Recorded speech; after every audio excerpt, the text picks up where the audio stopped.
Thank you for listening to the J.Jill third quarter fiscal 2020 earnings commentary. Jim Scully, Interim CEO, and Mark Webb, Executive Vice President and CFO, will provide further remarks on the company's fiscal third quarter results ended October 31st, 2020, which were announced with the press release dated December 10th, 2020. Following today's remarks, there will be no question and answer session. I need to remind you that certain comments made during these remarks may constitute forward-looking statements and are made pursuant to and within the meaning of the Safe Harbor provisions of the Private Securities Litigation Reform Act of 1995 as amended. Such forward-looking statements are subject to both known and unknown risks and uncertainties that could cause actual results to differ materially from such statements. Those risks and uncertainties are described in the press release and J.Jill's SEC filings. The forward-looking statements made on this recording are as of December 10th, 2020, and J.Jill does not undertake any obligations to update these forward-looking statements. Finally, J.Jill may refer to certain adjusted or non-GAAP financial measures during these remarks. A reconciliation schedule showing the GAAP versus non-GAAP financial measures is available in the press release issued December 10th, 2020.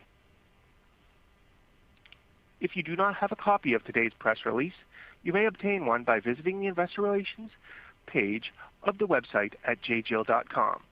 I will now turn the remarks over to Jim. Thank you, and good morning, everyone. When I first spoke with you the same time last year, we had made leadership changes and were setting a plan for strengthening J.Jill's foundation. Then, very early in 2020, we began to navigate the challenges presented from the COVID-19 pandemic that the world is still facing today. It is an understatement to say that this has been an unprecedented year for retail and for J.Jill. With that said, while our results have yet to show a meaningful recovery as our core customer remains cautious, we are gradually making sequential improvement.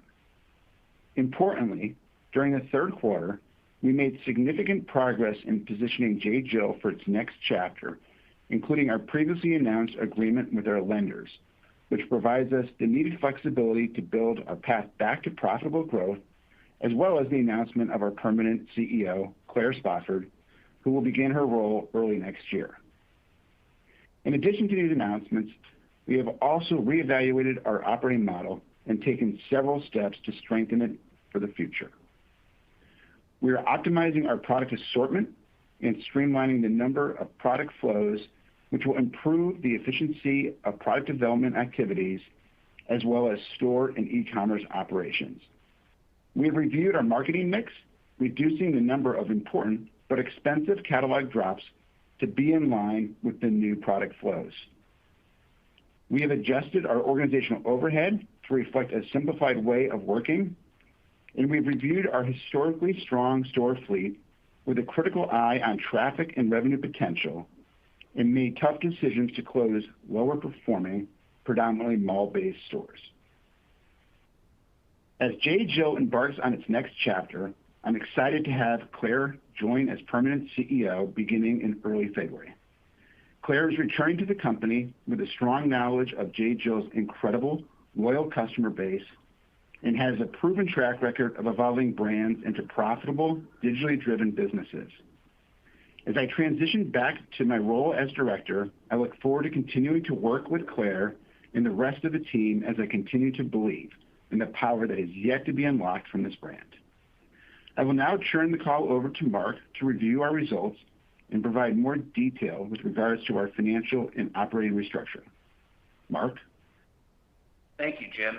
And on behalf of all the teams, I would like to thank you for your leadership over the past year. As Jim noted, the COVID-19 pandemic has created unique challenges this year. In response to these challenges, we have taken deliberate actions that not only helped us survive such uncertain times, but we believe have put us in a position of strength once the pandemic subsides. We strengthened the balance sheet. We extended the maturity on almost 98% of our term loan debt by 2 years to 2024. We amended our debt covenants with our lenders, obtaining a leverage ratio holiday through Q4 2021 with more lenient leverage ratios initially upon reinstatement, and a minimum liquidity covenant was instituted to put focus on this most important metric in the short term. And finally, we issued a new junior term loan and paid down our revolving loan facility, all of which provide us liquidity and breathing room to continue to execute our foundation building strategies with total liquidity measured as bank cash plus ABL availability of over $53 million at the end of the third quarter. Over the coming years, J.Jill should be well positioned to take advantage of profitable growth opportunities. Operationally, we have aggressively managed inventories. We canceled orders where possible and reallocated units from stores to direct to better align supply with demand.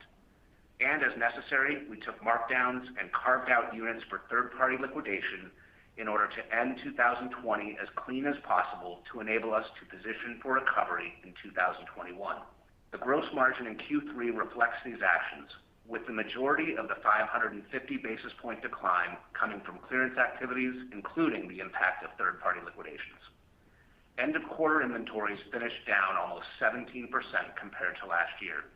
We will continue to be aggressive with inventory management this year, with the goal of starting fiscal 2021 with inventories well positioned to support average unit retail and gross margin recovery. We also reviewed our store fleet in light of performance impacts from the pandemic and made the decision to close up to 20 stores this year, 11 of which have already closed through the end of the third quarter.